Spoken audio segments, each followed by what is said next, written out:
Salve, salve pessoal, sejam muito bem-vindos a mais um episódio aqui do Saloscast. Hoje eu estou com um amigo aqui que se chama Edu Moreira. Ele vai trazer muito conhecimento, muito conteúdo sobre corrida, mas dessa vez a corrida como uma habilidade humana, ou seja, vai trazer uma perspectiva evolutiva da corrida. Então, te agradeço já, Edu, por tu estar aqui, compartilhar teu conhecimento.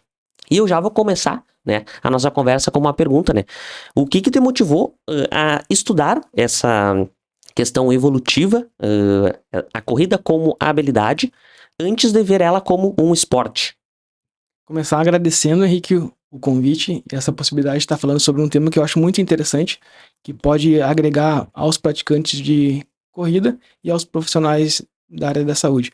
E falar para os corredores, assim como eu, assim como tu, assim como o Gabriel e todos que estão nos escutando, que são corredores natos. A gente pode não estar nesse momento corredor, mas devido a gente ser um Homo sapiens e a nossa espécie ser altamente habilidosa nesse tipo de padrão locomotor, todos somos corredores. E esse interesse partiu a partir de algumas leituras, como Daniel Lieberman, Yuval Harari, Pablo Saturbano, que são as pessoas que falam sobre corpo, evolução e movimento. E a partir dessas leituras, entendendo que a nossa espécie é altamente adaptada para esse tipo de locomoção, começou a despertar esse interesse, porque na época eu não corria. Se eu saía para correr uma quadra ou duas já era um exercício muito extenuante para mim.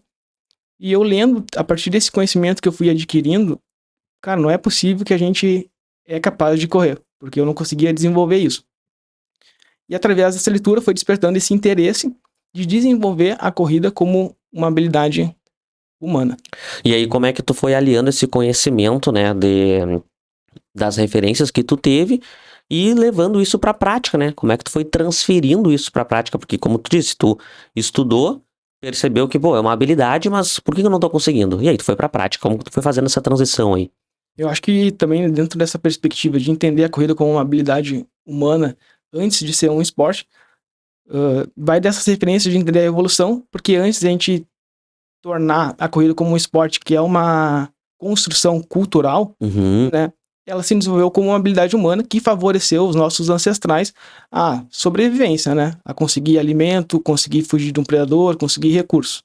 Né? Então, antes dela ser um esporte, ela é uma habilidade humana. Então, vai muito nessas referências. Né? O meu treinador, hoje, ele tem uma assessoria online chamada Corrida Ancestral. E essa corrida ancestral ela tem 4 pilares: ambiente, alimentação, questão social e também a questão movimento, ambiente, questão social, e o outro pilar é alimentação. Então esses 4 pilares vão de encontro com essa característica da corrida como uma habilidade humana, porque os nossos ancestrais eles precisavam interagir com o ambiente, eles utilizavam da corrida como para buscar recursos, buscar a sua alimentação. Era uma questão social também, porque utilizava a corrida para caçar em grupos. Sim. Então esses pilares eles vão de encontro a toda essa perspectiva, né? O ambiente ali, dentro do pilar do ambiente, está muito relacionado também daqui a pouco a corridas não necessariamente só na cidade, mas corridas em trilhas. Diferentes terrenos, né? Sim, porque eu até percebo que muitas vezes tu traz conteúdos que tu explora alguns ambientes na corrida que não são convencionais, no caso, né? Eu já vi tu subindo morro, fazendo corridas em trilhas mesmo, e aí isso também tá muito atrelado a essa questão do pilar ambiente. Sim, a gente tenta explorar a maior possibilidade de ambiente até para diversificar melhor essa habilidade. Então a gente entende que quando a gente vai interagindo com diferentes tipos de ambiente, isso facilita, né, e aprimora também essa habilidade, né? Cara, e se a gente pudesse, assim, trazer um pouquinho até dessa questão evolutiva, né? Daqui a pouco até falando um pouquinho da evolução humana, mas como que foi esse comportamento, né? Até a gente chegar, né, na era do Homo sapiens. Alguma curiosidade que tu viu nesses livros e que te reiterou e confirmou cada vez mais que, tipo assim, cara, eu preciso correr porque os caras não tinham nada e estavam correndo. Eu tenho tudo e não tô conseguindo correr. Sim, sim. Depois de ter esse contato com a perspectiva evolutiva que eu acho incrível, a gente vai começando a aprofundar, né? Tentando entender ainda cada vez mais essas adaptações que foram ocorrendo. E a gente vê que essas adaptações começaram há 7 milhões de anos atrás, com uma espécie que foi, digamos assim, a precursora de uma locomoção sobre duas pernas, né? Uma locomoção bípede. Então, isso foi, digamos, o primeiro passo, né, ao longo dessa nossa linhagem evolutiva que possibilitou desenvolver a corrida. Então, há 7 milhões de anos atrás, no Chad foi encontrado um fóssil, quer dizer, 7 milhões de anos atrás tinha um fóssil de uma espécie chamada Sahelanthropus, que já há indícios de ser um animal bípede. Claro que ele não tinha toda essa capacidade que a gente tem desse padrão locomotor, mas através dos fósseis, os paleoantropólogos eles já conseguem estimar que ele já tinha uma posição mais vertical, através do seu crânio, que tem o forame magno, bem centralizado. E isso é um indicativo que esse animal já era um animal que tinha uma postura mais ereta. Ah, então no caso o forame ali ficava, no caso o cérebro dele, como se estivesse mais verticalizado, assim, não saindo Isso, o cérebro aqui e a coluna. Isso, no chimpanzé, o forame magno é mais na parte traseira, digamos assim. E na nossa espécie, e nas outras que foram adotando a bipedia, ele é centralizado. Isso é um indicativo da iniciação da bipedia, da bipedia. Tu até trouxe um material, né, pra mostrar pra galera. Vamos colocar aí, Gabriel, pra nós, até pra gente fazer essa cronologia aí, do trabalho, né, do Edu. É interessante também, são as referências. Se puder voltar ali. Corrida. Os povos Haramuris, eles utilizam a corrida como uma habilidade humana. Dentro do seu dia a dia, eles são conhecidos por serem corredores de longas distâncias. São um povo que não treina a corrida. É interessante, né, tu ver até ali na vestimenta ali deles, né? E não sei se a gente pode chamar de chinelo ali, mas não é um tênis, né? Uma proteção. É uma sandália. Uma sandália, isso. Ela serve de proteção só ali para alguma pedra que tá pontiaguda, enfim. Não quer diminuir o impacto, né? Que é o que é vendido pelos tênis de corrida, né? Sim. Ali na foto do meio tem a Lorena. Ela é do povo Haramuri e ela é campeã de ultramaratonas. E ela não treina corrida. Mas dentro da sua atividade diária, de tanto movimento, ela não precisa treinar especificamente para corrida. E ela chega lá e desempenha. Ela tem um documentário interessante no Netflix, Lorena, só jogar lá. E tem uma parte que é interessante que chega um patrocinador de tênis para ela. E ela abre aquilo ali e pergunta por que você não vai usar. Porque quem usa chega atrás de mim. É bem interessante essa parte, muito engraçada. É interessante que ela também não é bem uma sandália, mas um tênis não é, né? Que ela usa ali é uma coisa diferente. Não é um tênis, né, que ela tá usando ali. É um tênis. Agora tem algumas imagens dela correndo já com tênis, talvez por até um patrocínio, assim, né? Sim. Questões monetárias. Mas quando ela surgiu, assim, pra mídia, digamos, ela foi conhecida por estar correndo com uma sapatilha minimalista, né? Perfeito. E na outra imagem ali é uma referência que no Brasil, quando se fala corrida ancestral, corrida minimalista, e é um cara que tem esse estilo de vida, né? E ele que é teu treinador? Ele que é meu treinador. Boa. E ele também já tá correndo ali com... É uma sandália ancestral. Uma sandália. Uma sandália ancestral. Ele que confecciona mesmo. Tipo, se alguém quiser comprar uma sandália ancestral, tem que falar com ele. Tem que falar com ele. E ele que faz, cara. Ele que faz mesmo o seu próprio material. Que massa, cara. Interessante isso. Vamos passar pro próximo aí, Gabriel. Nossa.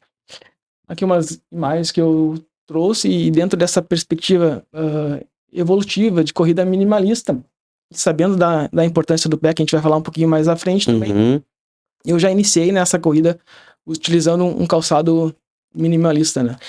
Quando tu começou ali a transição pra correr, tu já entrou com um calçado minimalista? Já iniciei com ele, né? Desde o primeiro passo, nas caminhadas e Explica pra galera só a diferença entre os calçados minimalistas e daqui a pouco os não minimalistas, né? Pra quem não tem tanta proximidade com... Um calçado minimalista, pra ele ser caracterizado assim, ele tem que ser cumprir 4 requisitos, que é o toolbox, que é a parte do antepé maior, ser drop zero, então ele não pode ter uma diferença do calcanhar mais alto. Uhum. A entressola, ele tem que ter no máximo 8 milímetros e ele precisa ser flexível, né? Então, digamos o All-Star, Uhum. ele tem um drop zero, ele tem características minimalistas, né? Mas ele não é flexível, ele não tem o toolbox, então ele não se enquadraria dentro de um calçado barefoot que chama, né? Entendi. Tu tem, né? Sim, sim. Ou melhor, vários. tem vários? Sim. Só tenho eles, na verdade. Sim. No dia a dia também, tu usa só eles. Só uso Tu eles. nem tem mais tênis com drop, no caso. Não, tem. E o que que tu vê, o que que tu percebeu, né, de benefícios de daqui a pouco não usar mais calçados com drop e sim ficar só com os calçados minimalistas? Benefícios. Bom, eu percebi que o meu pé, ele ficou muito mais forte. Uhum. Conforto, né? Já tinha um pé relativamente largo. E os tênis normais, a gente sabe que ele afunila na parte do antepé, né? E isso acabava gerando um desconforto. No caso, ele aperta ali nos dedos, assim, ele Isso, aperta aqui. ele restringe esse movimento Uhum. dos dedos, né? E a ideia é que tu consiga abrir. E isso, quando a gente tem contato com o chão, né, o nosso pé ele vai abrir os dedos, né, para Uhum. conseguir dissipar a energia. E um calçado convencional ele acaba restringindo, né, por ter essa forma menor na frente, né? Ah, entendi. E além dessa força, às vezes eu vejo que tu até dá umas corridinhas descalço e coisa e fica descalço, justamente para esse fortalecimento do teu arco plantar aí. Exatamente, é para estimular, né? Um pé forte, ele traz mais benefícios, porque ele vai conseguir absorver, vai conseguir trabalhar na propulsão também, né? Uhum. Então essa seria a ideia, né?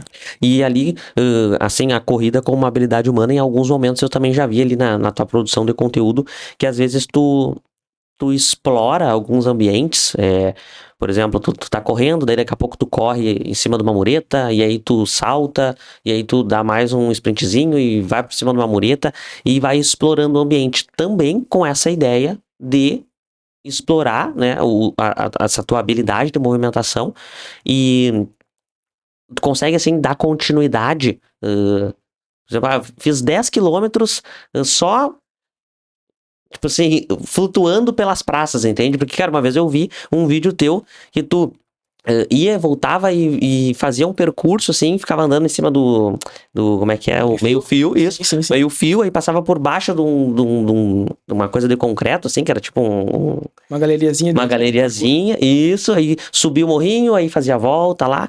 Então, isso também, essa forma de treinar, ou esse trabalho, também já vem muito de encontro com essa questão do teu conhecimento pela questão evolutiva. Com certeza, é a questão do ambiente, né? Uhum. Interagir com ele. A gente pensa na corrida como um esporte, a pessoa vai querer fazer, não é via de regra, né? Mas ela quer fazer no menor tempo, né?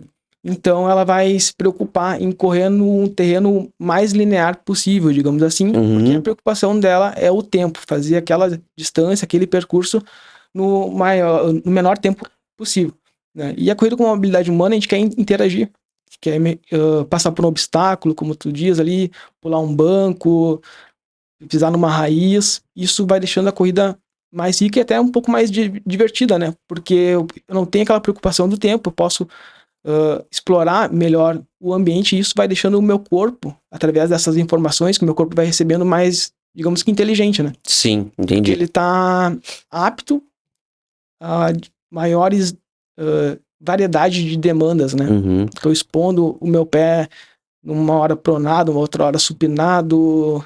Meu corpo ele tem que se auto-organizar conforme o estímulo que ele vai recebendo ali, né? E eu vejo que muitas vezes tu sai assim pra correr, quando tu sai pra correr sai na cidade, mas aí às vezes tu entra aí, mato adentro, né? Quais são as principais diferenças que tu percebeu entre correr num ambiente a princípio mais controlado, né? Daqui a pouco seria um asfalto, e correr daqui a pouco nas montanhas, nos morros, porque quando tu posta os vídeos, eu fico pensando, cara, tu fez 10 quilômetros subindo e descendo um morro, cara, deve ser muito diferente do que tu ficar numa pista assim, né, girando em círculos, e tu sentiu muito essa diferença, e o que tu mais viu assim de desafiador nessa questão de tu explorar morros? Porque inclusive tu até, em algum momento, eu vi lá no teu conteúdo que tu fez uma rota. E a princípio foi uma rota que foi feita pela primeira vez por uma pessoa, né? Aqui na nossa região, que foi pela Quarta Colônia. Sim, foi ali na região de Ivorá. E aí eu vi que meio que tu fez, como se tu tivesse desbloqueado essa rota. Ninguém fez essa rota e aí tu até registrou isso, né? E aí eu lembro que aquela vez que tu postou, né, que tu tinha feito essa rota, eu pensei assim, cara, já é difícil correr, às vezes, 10 quilômetros, né, na cidade, numa pista, enfim. Imagina 10 quilômetros subindo, descendo montanha, estrada de chão, daqui a pouco fugindo até de bicho, né? Uhum. Né? Vai saber, tu tá lá, Jeito, né? tu tá invadindo um ambiente que é Com diferente, certeza. né? Traz um pouquinho dessa experiência aí. Digamos que cada pessoa vai ter um perfil, né? Eu gosto de estar em contato com a natureza. Então, quando eu tenho essa possibilidade de ir para as trilhas e correr, para mim é muito gratificante. Já se torna mais penoso para mim fazer 10K numa pista. Porque parece que eu sou um hamster que fico ali correndo em círculo, né? Mentalmente pra ti. Mentalmente, para mim, é muito extenuante correr numa pista. Fazer 10 voltas de 1 quilômetro numa pista para mim, energeticamente falando, é altamente custoso. E por exemplo, 10 quilômetros na cidade, tu vai fazer ali 50 minutos, 55, uma hora, né? Uhum. Numa trilha, tu vai demorar 1h30, 2, vai depender muito do terreno que tu tem essa demanda, né? Porque a altimetria varia, o solo, são muitas questões que estão relacionadas. E também exige um pouco mais, porque tem todo um preparo para ti ir para trilha. Tu tem que pensar na tua alimentação, pensar no material de socorro, né? Pensar numa rota que tu vai fazer, ponto de hidratação, se vai ter ou não vai ter. Tu consegue estudar tudo isso antes de, no caso, enfrentar a trilha, ou tu vai assim, às vezes, vai desbravando mesmo? Porque isso até era o assunto que eu ia entrar agora. Uma pessoa que daqui a pouco quer experimentar, né, a corrida, assim, nesses ambientes diferentes, quais são todos esse passo a passo, esses pontos que ela tem que prestar atenção? Porque não é que nem, tipo, tu botar, às vezes, só um tênis e sair correndo, porque daqui a pouco, cara, tu tá lá no meio do mato, e aí? E agora? Falta água? Falta... E tu foi longe já, né, Sim, cara? tem que ter alguns cuidados, né? Aqui na região a gente tem essa possibilidade de ter, digamos, fácil acesso a estradas rurais, porque tu anda ali 10 quilômetros, tu já consegue pegar um estradão, né? Então, tu pode fazer esse reconhecimento antes, né? Com carro, ou bicicleta, enfim, achar algum meio para criar algumas rotas, né?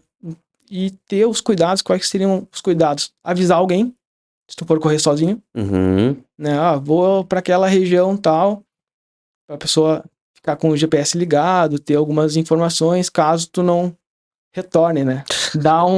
Eu aviso a Júlia, ó, vou para tal região, se eu não voltar até meio-dia ou 1 hora, procura alguém. Ah, mas tu dá um prazo dá um prazo muito grande ou nem tanto? Não, nem tanto. Tá, Dou um prazo de 2 horas, tá, 3. dá um exemplo assim, tu saiu, sei lá, tu Por exemplo, eu vou pra Silveira Martins, que é uma cidade aqui perto. tá, Daí eu falo, ó, vou fazer um treino de 15 quilômetros, vou demorar 2 horas e pouco, correndo, correndo. tá. Então quando tu terminar de correr, a princípio tem que mandar uma mensagem pra ela, ó, tô bem. Calculo uma questão, lá não tem sinal. Então vou demorar mais meia hora, tento, ó, vou sair daqui 8 horas, 11 horas é pra ter terminado a corrida. Se eu não chegar aqui até 1 hora da tarde, deu ruim, Ah, entendi. entendeu? Daí, por exemplo, no FKT que eu fiz em Ivorá, foram 36 quilômetros. Tá, o que é esse FKT, só pra galera entender? FKT é First No Time. Uhum, Cria uma rota, tem rotas que já são criadas lá, ou tu pode criar a tua rota e submeter a esse site. Esse é um site, a FKT é um site. uhum. E é a pessoa que fez o tempo mais rápido Dessa rota aí. dessa rota. Uhum. E Minas Gerais, que é uma região muito explorada aqui para o trail running, tem várias rotas já construídas. Eu fui procurar uma rota aqui na região e não tinha nada.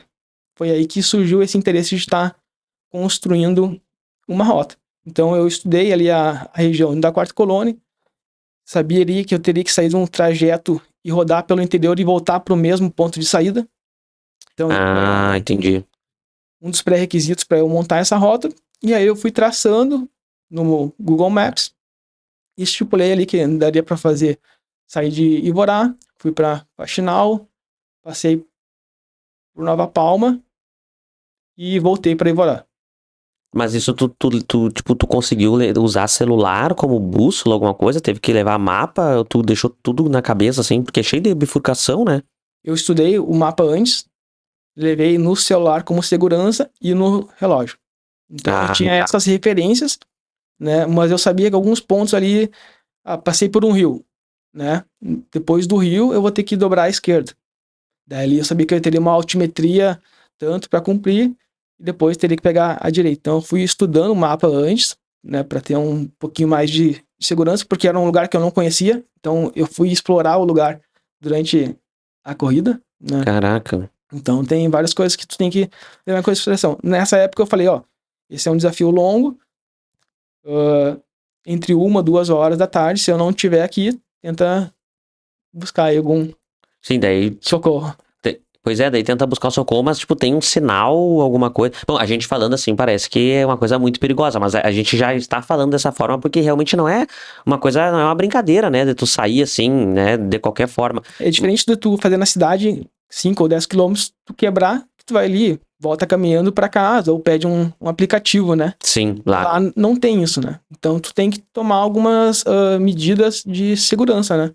E como é que foi daí essa experiência? Tu conseguiu gravar todos os pontos ali pra te caminhar? Tu se perdeu em algum momento? Teve que voltar? Consultou sempre no celular? Enfim. Teve 2 momentos que... Foram quantos quilômetros mesmo? 15? 36. 36? 36. No mato? Não, era estrada rural e algumas partes um pouquinho mais fechadas, mas a grande parte foi estrada rural. Caraca. E aí o grande desafio era uma passagem no rio, Dentro? tinha que passar dentro do rio, e quando eu fui fazer Bom, uma... mas daí tu foi nadando. Não, Correndo não dá. ele dava pé. Ah, dá pra tu foi caminhando. Mas era a dúvida, porque eu fui fazer um mapeamento de moto, e no dia que eu fui fazer um mapeamento de moto, o rio não tinha como passar, tava intransponível. Então eu conheci só 10 quilômetros desse percurso, né? Tu não conseguiu ultrapassar, então dos 36 tu conheceu 10 e ainda tinha 26 pra frente. Tinha 26, então 26 eu explorei naquele dia, entendeu? Meu Deus. Então quando eu fui fazer a corrida, a minha maior dúvida era se eu ia conseguir passar o rio, Entendi. entendeu? Uhum. Então isso já foi um obstáculo. Após passar o rio, tinha alguma parte ali que gerava um pouco de dúvida, e quando eu saí da rota, o GPS avisou. Tá, mas quando tu chegou no rio, tava onde o rio? Tava Dava no joelho. no joelho? Tá, Dava passou. dava pra passar. Tá, passou caminhando, tranquilo. Sim. E aí depois, e o tênis ali, pé e coisa, junto com o barro, não nem atrapalhou. Não atrapalhou. Eu tinha levado um tênis reserva, né, pra caso eu sentisse a necessidade, né, meia, enfim, pra estar bem preparado pra não ser um empecilho, né. Então, como tu vai fazer um desafio desse, tu tem que pensar logística de hidratação, tem que pensar na alimentação, tem que pensar em vários itens pra te passar menos perrengue, né. Ah, entendi. Aí tu passou esse rio aí tu tocou ficha aí, passou, deu 10 km, passou esse rio e aí, aonde que tu se perdeu ali, que o GPS te avisou que tu tava desviando a rota? Sim. Eu acho que foi no quilômetro 15º, não vou lembrar, porque abriu, acho que alguma rota para agricultura ali, entende? Então, dentro da estrada principal que eu ia percorrer, tinha uma bifurcação que, a princípio, não apresentava no Google Maps. Ah, Daí entendi. ele gerou uma dúvida, né? E aí, quando eu saí do percurso, o GPS já avisou, né? Aí, ao longo do percurso, assim, em algum momento, tipo, meu Deus, tá muito difícil, não vai dar. Teve ataques de cachorro, enfim, alguma coisa que tu passou aí no meio dessa aventura?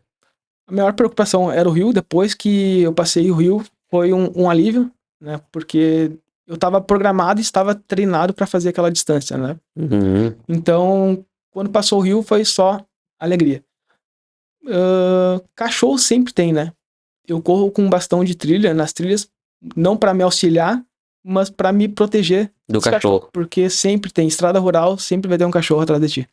E aí, como é que é esse bastãozinho de trilha? É aquele retrátil assim que tu abre, Isso, esse bastãozinho aí. e aí tu tem que dar um cagaço. Daí eu assusto, né? O que mais que tu tem que levar de equipamento assim pra segurança? Tu falou em. Bom, já falou do bastão. Como é que é essa hidratação? O que que tu leva daqui a pouco de comida? Enfim, se é que tu leva. Tu já disse que leva também um tênis. Aonde que tu leva tudo isso, né? Porque normalmente a gente não vê ninguém correndo com mochila aí na rua. Eu corro com mochila, né? Não sei se tu chegou a trazer alguma foto que tá com mochila ali. Vamos voltar lá. Aparece ali. Ah, ali, ó. Todas eu tô com mochila, até na cidade, se for ver ali, ó. Aqui na árvore ali é numa cidade. Aqui na Isso, cidade. na Praça do Malé. Boa. Então, eu opto por correr alguns dias na cidade com mochila, justamente para ter essa sobrecarga, né? Porque no final de semana, quando eu for pra trilha, eu vou estar com essa sobrecarga. Então é melhor que o meu corpo já esteja adaptado, né?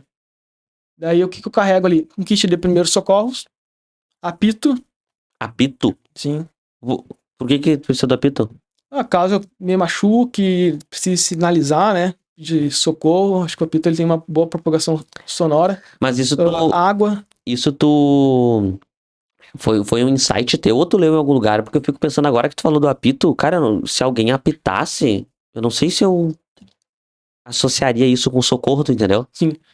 Até na mochila já vem com apito já. Ah, que massa. Nesses itens já vem junto, né?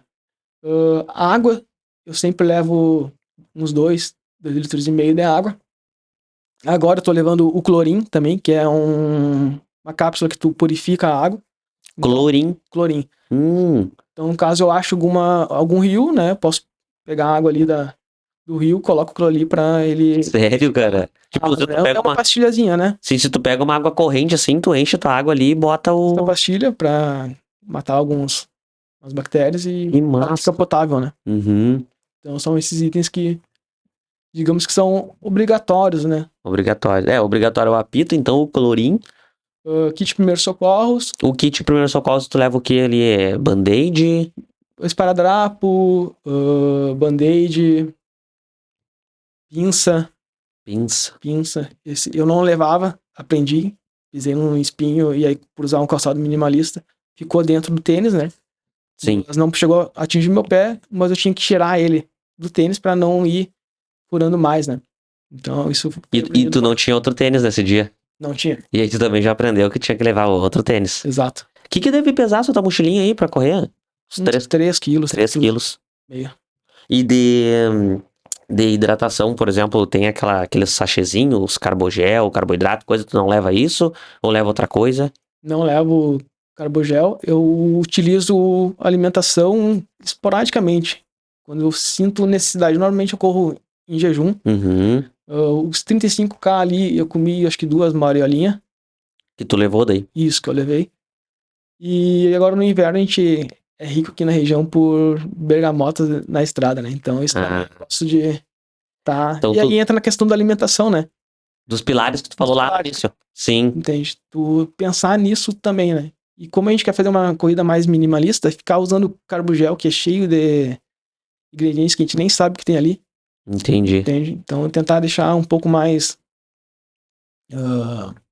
condizente com o que a gente comia anteriormente, né? Sim, querendo ou não, tu deve pensar assim, ó, bom, eu vou pra tal região. Lá, então, pelo quilômetro 12 ou 13, eu vou achar lá uns pés de bergamota. Nem preciso levar comida, porque eu vou parar pra comer lá e depois eu toco ficha. Exato. E aí pode ser que não tenha, né? Mas aí tu tem que estar também preparado. Sim, que no teu Pra isso, caso né? tu já tá, porque tu já corre em jejum, né? Exato.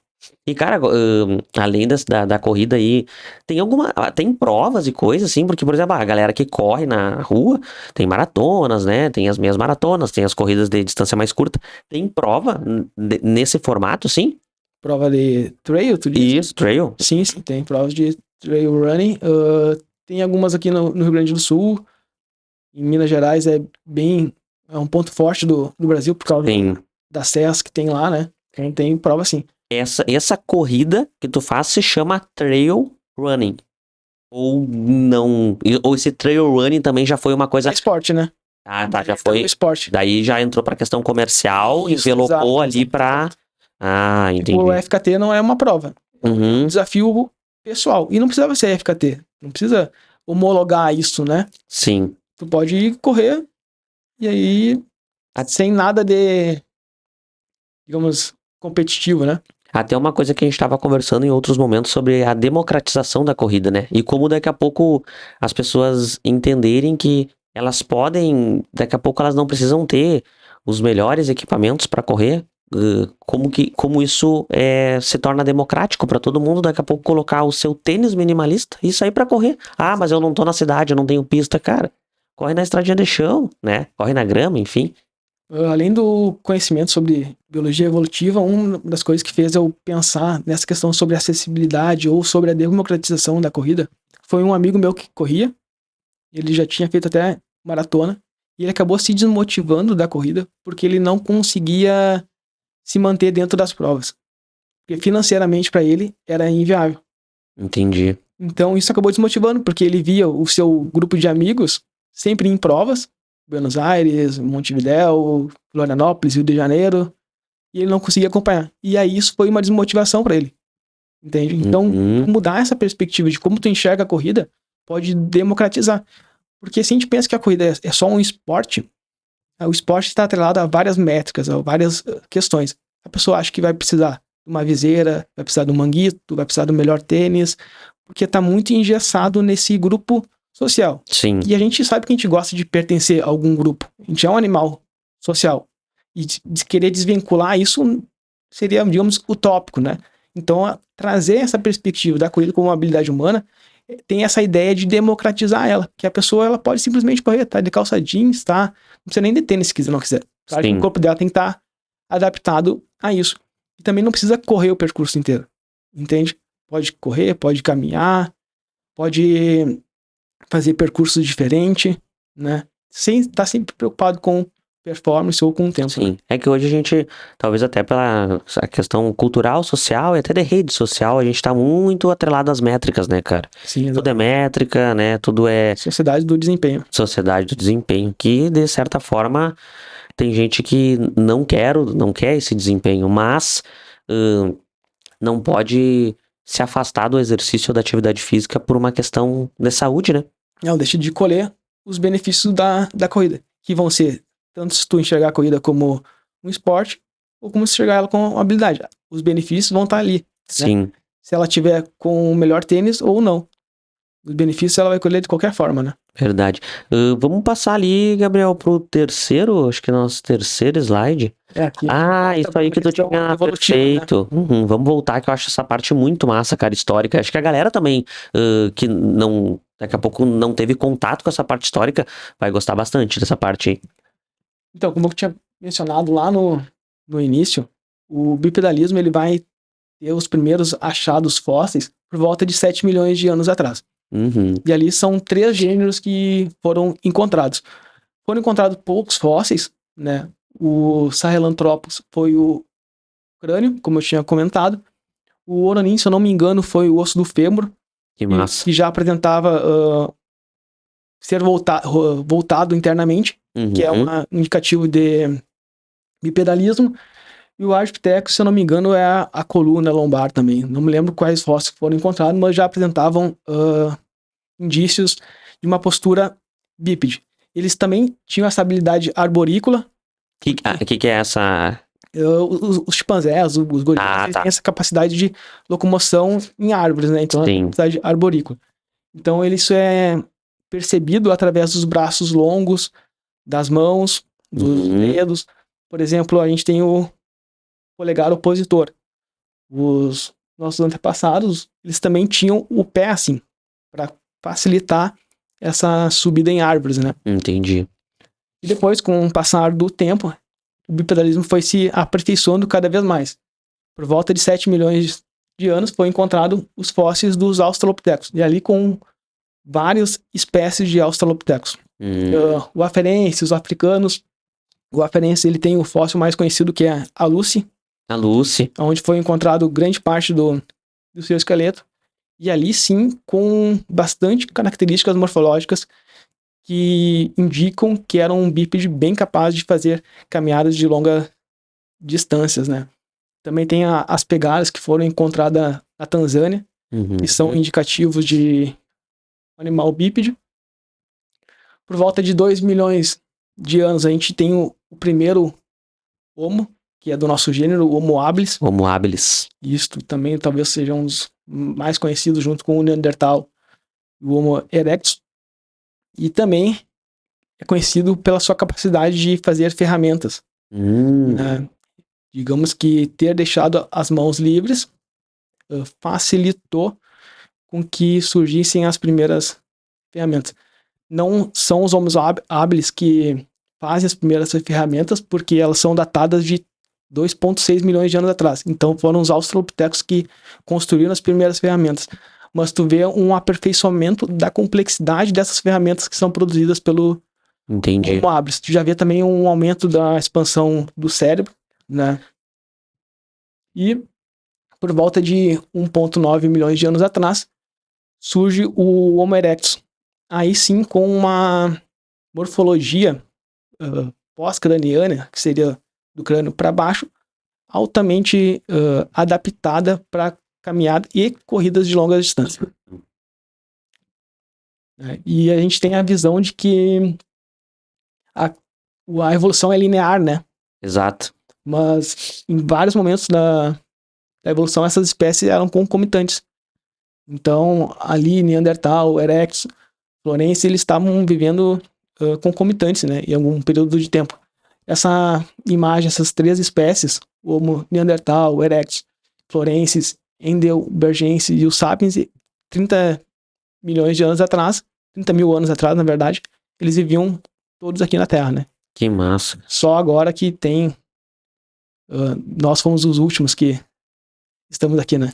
Ainda. Vamos passar... Perfeito. Sobre as adaptações morfológicas. Aí já falando da corrida, enfim, tanto como esporte, tanto como habilidade mesmo. Essas são as adaptações que foram ocorrendo ao longo desses milhões de anos. Né? E essas são as adaptações que propiciam que a gente desenvolva esse padrão locomotor com tanta eficiência. Né? Então a gente tem ali o tendão do calcâneo, os pés, os músculos de máximo, eretores da coluna, os músculos posturais, a nossa estrutura óssea também foi sofrendo adaptações, as glândulas sudoríparas, diminuição dos pelos e o aparelho respiratório. Tudo isso foi fundamental para que a gente conseguisse desenvolver esse padrão, né? Querendo ou não, assim, algumas adaptações elas vão acontecer assim de forma natural, mas tu também utiliza estratégias para aperfeiçoar essas adaptações. O que eu quero dizer com isso? Por exemplo, os músculos. Daqui a pouco tu faz algum trabalho assim mais específico, tu associa ao teu treino de corrida algum outros estímulos para que tu consiga melhorar também na corrida? Um dos pilares, como eu tinha falado antes ali, da corrida ancestral seria a movimentação. Né? Então entra diferentes tipos de movimentação. Pode ser as movimentações do seu dia a dia, como eu vou me comportar no meu ambiente, o modo como eu sento, o modo como eu vou fazer as minhas atividades, ir no mercado, vou estar utilizando a locomoção. Então tudo isso são estímulos para o meu corpo, né? Então eu tento estimular ele da maior variabilidade possível, né? Tentando manter esses estímulos. Não treino hoje em dia específico para corrida, mas dou estímulos de força, dou estímulos de mobilidade, tento deixar uma maior variabilidade sim, de estímulos dentro da minha rotina de treino, né, de movimentação. E aí, nesses teus treinos de força, aí tu opta daqui a pouco por fazer movimentos, assim, desenvolver agrupamentos musculares específicos, ou desenvolve alguns movimentos específicos? Daqui a pouco tu treina em casa mesmo? É numa academia? Eu treino em casa mesmo, tenho boas cargas lá, né? Tenho kettlebells pesados e nisso eu consigo estar estimulando. Aí varia muito conforme a fase que eu tô, até a vontade de treinar ou não, né? Mas sempre penso em erguer cargas altas. Né? Então sempre tento dar estímulos de força, porque eu sei que vai contribuir para eu desenvolver melhor a corrida, né? Pra deixar o meu corpo mais apto. Então, erguer 80 quilos, 100 quilos, para que eu consiga dar esse estímulo de força, né? E pra galera que daqui a pouco não tenha, né, essa estrutura, ela poderia já, enfim, começar com essa sobrecarga progressiva até com o peso do corpo. Até com o peso do corpo, ou até fazendo aquela variação de estímulos da corrida, né? Tu interagir com o teu ambiente. Isso vai ser um estímulo de força pro teu corpo também. Sim. Tu sabe que até ali no... Quando eu vejo, às vezes, tu fazendo alguns treinos nas praças mesmo, que tu explora bem os ambientes da praça. Então, eu acho que talvez a movimentação em si, ela ficou tão estereotipada que hoje a gente olha para uma praça e a gente não consegue visualizar movimento nessa praça, porque a gente parece que só consegue visualizar movimento numa cadeira extensora, num leg press, né? Numa cadeira abdutora, numa remada baixa. E eu acho interessante porque quando tu faz os teus treinos, né, que tu posta, assim, nesses ambientes públicos, né, tu consegue desenvolver ali, né, os teus movimentos, teus padrões de movimento. Só que eu acredito que as pessoas que não, daqui a pouco nunca se aproximaram, né, dessa forma de treino, de ver o movimento dessa forma diferente, às vezes tu olha ali pra praça, assim, bah, mas como é que eu vou treinar a perna se não tenho leg, né? Como é que eu vou fazer? Então acho que é bacana isso e daqui a Entra pouco... muito também como tu enxerga, né?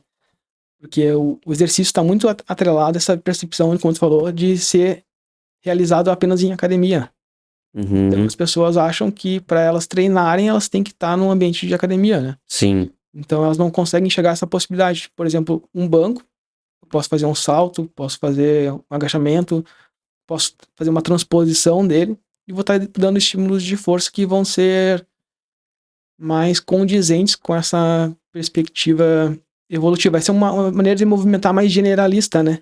Porque nossos ancestrais eles desenvolveram a corrida, mas não tinham a finalidade de correr. Eles tinham a finalidade de sobreviver. sim, Então, dentro de uma caça de persistência, que é o que nossos ancestrais utilizavam para conseguir recurso, eles não corriam retinho ali. Então, tinha momentos que eles iam correr, iam ver a sua presa, iam se esconder, se abaixar, pular por um obstáculo, né? Então, essa corrida, como uma habilidade humana, ela era muito mais dinâmica, né? Porque ela estava sim. interagindo com o ambiente, estava conversando com a questão social, né? Com o seu grupo ali para conseguir cercar a sua presa, enfim, utilizando estratégias, né? Entendi. É, cara, faz muito sentido. E assim, pra galera que daqui a pouco. Como que foi esse. Claro que tu estudou pra isso, mas daqui a pouco alguém que quer experimentar, né? Esse passo a passo, daqui a pouco conseguir olhar, né, pra uma praça e ver movimento nisso. Por exemplo, tu deu o exemplo do banco, né? Cara, o banco de uma praça. Tem também na praça aqueles que normalmente tem nas pracinhas, né? Que é pra fazer a braqueação, que o pessoal vai se segurando, né? Sim. Também tu faz bastante exercício lá, as paralelas, enfim. Como que a pessoa daqui a pouco pode explorar, né? O ambiente público da praça ali pra desenvolver, né? Os movimentos dela, pensando no ganho de força. Se a gente for observar numa pracinha, isso também tem toda uma construção social, né? A gente vai, digamos que, sendo podado de ter essa criatividade. Se tu deixar uma criança lá, ela vai explorar aquele ambiente de uma maneira muito diversificada, né? Sem nenhuma restrição.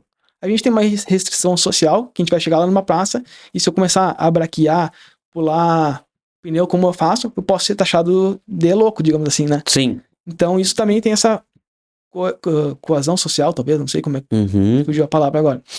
Isso vai estar influenciando. Então uma pessoa, quando ela chega num ambiente desse, ela não se sente pertencente a isso, porque ela acha que ela foge o padrão, né? Com Então, certeza. isso seria quebrar esse paradigma primeiro, de que ela pode estar ali junto com as crianças, ou enfim, interagindo com isso, criando essas possibilidades. Salta de um lado, tem ali algumas praças, pode pensar em querer saltar com precisão no meio fio, pode subir no banco e saltar dele para trabalhar essa aterrissagem.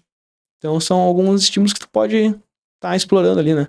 Eu acho Se que pendurar, como tu falou ali, braquear, tentar ficar o máximo de tempo, não consigo, vai se expondo um pouquinho, tenta locomover ali. Uhum. É isso, é uma coisa, essa sensibilidade, por exemplo, como tu falou, de saltar do meio fio pro outro, né? Cara, é difícil, né? Sim. O parkour, ele é um esporte que ele, querendo ou não, explora muito, né? Toda essa movimentação natural. E antigamente eu até via, cara, mais pessoas praticando. Não sei se hoje eu, dentro da minha bolha, aqui não estou mais passando pelos ambientes que daqui a pouco tem essa prática, mas eu nunca mais vi isso. Tu já viu em algum lugar aí essa prática, não? Ali no Parque Taimbé tem uma galera que pratica, claro que são poucas pessoas, né? Uhum. Talvez um grupo de 20 pessoas que eu Ah, mas, visto ali. mas Mas pensando na grande parte num público de academia, como a galera se movimenta normalmente, né? sim, Mas ainda tem umas pessoas que cara, que massa. exploram isso. Vamos voltar ali pra apresentação pra gente ver nossos próximos passos. Aí tu trouxe a diferença, no caso, né? Isso, Uhum. como a gente falou, né? O esporte é uma construção cultural que tem início lá na Grécia Antiga. É uma atividade esportiva mais praticada no mundo, a corrida. E como o esporte ela tem aquela distância pré-estabelecida, né? Sim. Então tu vai ter os teus 5, 10, 21, 42, uma ultramaratona, 55, 100 milhas. Enfim, vai ter essas distâncias que são estabelecidas pela organização, não Uhum. por ti, né? Tem a preocupação do pace, do ritmo. Se eu estou correndo dentro de determinado pace para conseguir bater sub 3 numa maratona, sub 50, menos de 50 minutos no 10 quilômetros. Então são essas métricas que são utilizadas na corrida como o esporte, né? Ela tem uma questão competitiva, né, como o esporte, e ela exige esses equipamentos que a gente já falou antes, né? Tênis, óculos, baixa pace, que a galera brinca bastante, né? Uhum. E com a mobilidade humana, a gente vai ter outras características que são importantes, né? Ela é nata da nossa espécie, se tu observar o desenvolvimento de uma criança, ela vai convergir para essa habilidade, Uhum. né? Forragear, que seria um movimento para conseguir recursos para sobrevivência, né? Para sua subsistência. Forragear é o termo significa sobrevivência. Não. Seria o movimento que tu faz para conseguir material para subsistência. Ah, entendi. Tu pode utilizar a corrida como para conhecer o seu entorno. Então, em vez de sempre correr no mesmo lugar para te conseguir baixar aquele tempo, né, tu pode conhecer a cidade através da corrida. Sim. Eu utilizo bastante quando eu viajo isso. Então, correr para conhecer um ponto turístico, né? Como deslocamento, então eu não preciso sair para correr. Lembra, eu tava vindo para cá e lembrei de uma vez que eu vim para cá de aplicativo para voltar correndo para casa. Eu lembro. Eu não tava no meu treino Uhum. correr tantos quilômetros para casa. Optei para correr. Sim, exato. A questão da ludicidade, né? Correr sem ter essa preocupação da competição, tu brincar um pouco, né? E aí entra nessa questão de interagir com o ambiente. E aí eu coloquei que nem tênis precisa, né? Claro, com todas as ressalvas de adaptação, não vai chegar e tirar o teu tênis e sair correndo, né? É preciso um preparo para isso, mas só para descontrair, né? Sim, com certeza. E aí tu trouxe também justamente essa diferença aí dos gastos com... Exato. Se a gente quer democratizar a corrida, a gente tem que tornar ela mais acessível, né? Uhum. Pensando na grande população brasileira que talvez não tenha acesso a esse recurso, né?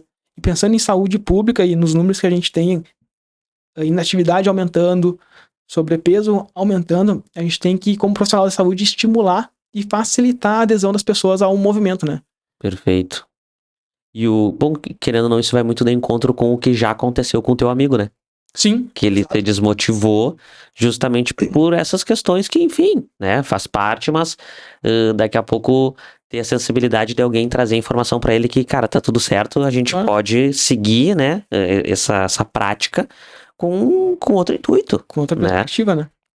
E aí, assim, daí tu trouxe até uma média ali dos valores, Isso, né, valores, colocando. que a galera daqui a pouco teria que investir. Pode passar, Rousseau. Ali eu coloquei vários fatores que vão estar conectados com a corrida. A gente gosta de pensar em caixinhas, né? Mas a gente sabe que todos esses fatores vão estar interagindo Ao mesmo tempo. né? Uhum. Tanto, bom, mental, fisiológico, né, estrutural. Cara, Adaptações tendíneas, cardiovasculares, psicológicas, hormonais, né? perfeito. Cara, assim, pensando no futuro, assim, né, até através dos teus estudos, da tua prática, que daqui a pouco, qual é a perspectiva, assim, que tu vê, pro futuro, assim, em relação à corrida? Tu acha que daqui a pouco essa democratização, ela vai aumentar ou daqui a pouco ela vai diminuir cada vez mais, né? Até por conta dessa busca, né?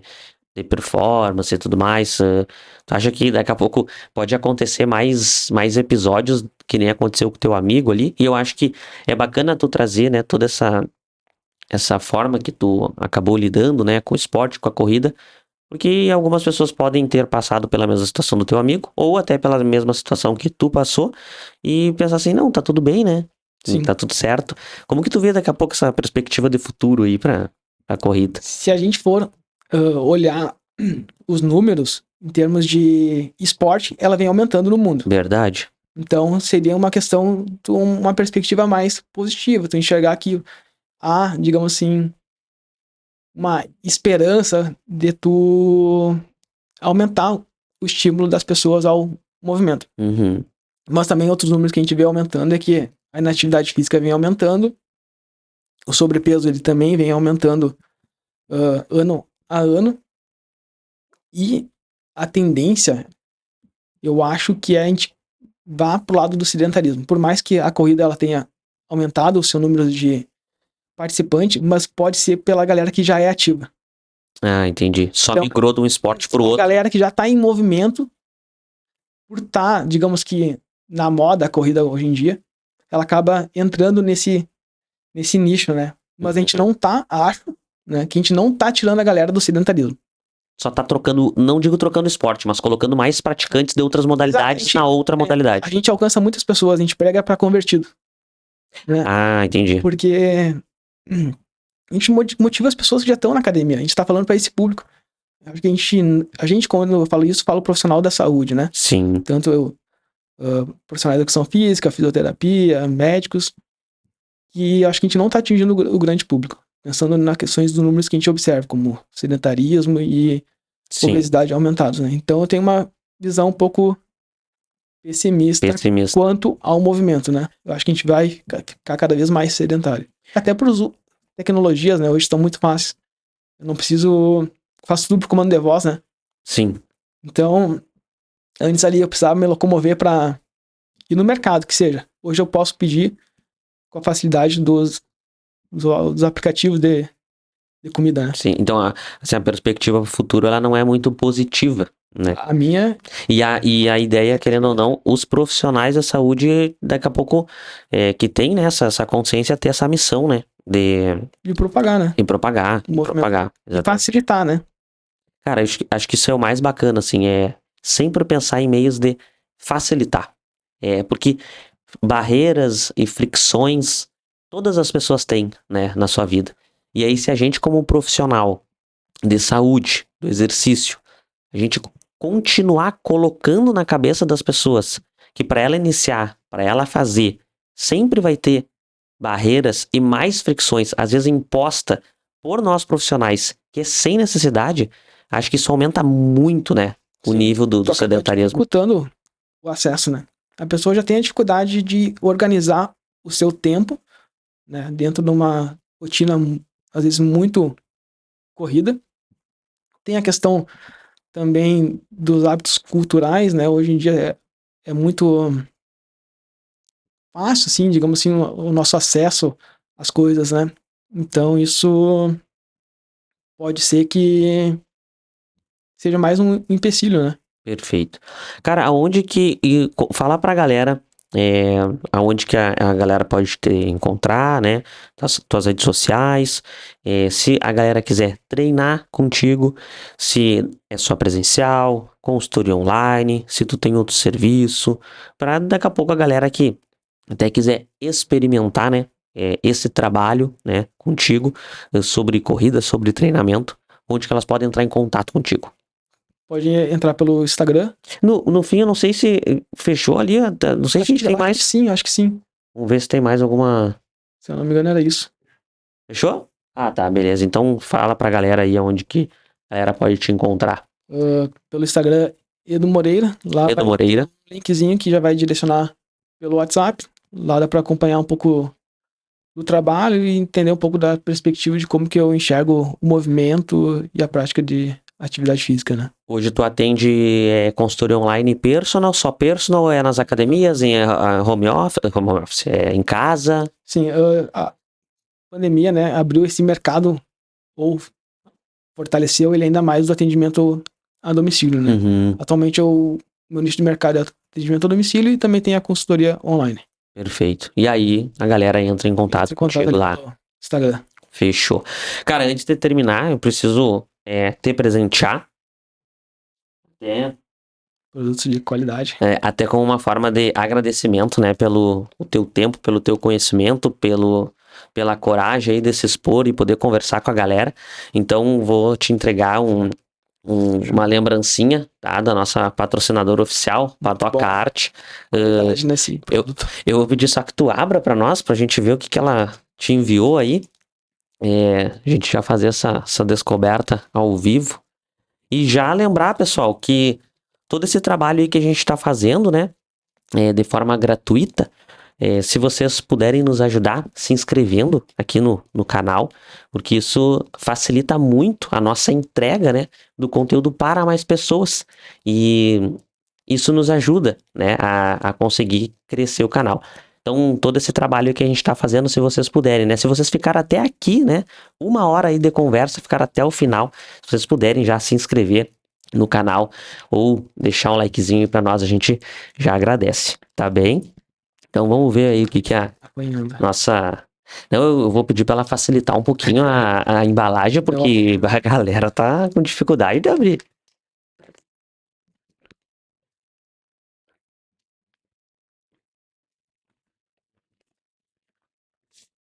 Uma granolinha top. Aí uma granolinha pra... Já conheço. Ah, tu já conhece. Consumidor. Muito boa. Show de bola. Fechou? Tá. Galera, eu também não posso deixar de agradecer, tá? A Yellow, que nossa produtora, sempre com muito carinho, responsabilidade e com muito cuidado, com toda a produção, né, para conseguir entregar o melhor conteúdo para vocês, tá? Então, a gente sempre agradece a Yellow, nossa patrocinadora aí também desse projeto. Edu, cara, muito obrigado mais uma vez por tu ter vindo, tá? Daqui a pouco a gente consegue até fazer mais algum episódio, algum assunto mais específico. Ficou bastante assunto mais técnico, assim. Exatamente, e ser abordado. Daqui a pouco num futuro bem próximo. E também já vou falar para vocês, galera, se em algum momento vocês tiveram dúvidas, deixam aqui nos comentários, porque o Edu também vai ter acesso a esse link, e aí o Edu já responde para vocês aqui, tá? Tira as dúvidas e tudo mais. Então, se ficou dúvida, feedbacks, deixa aqui no comentário, tá? Não se esqueça de se inscrever no canal e deixar o like. Seguem o Edu lá nas redes sociais, @Edu Moreira. Isso, né? Edu Moreira. Se vocês também quiserem lá me seguir nas redes sociais, o meu Instagram lá é @Henrique Noal. Edu, muito obrigado. Eu que agradeço a oportunidade. Pessoal, aguardo vocês no próximo episódio. Um grande abraço.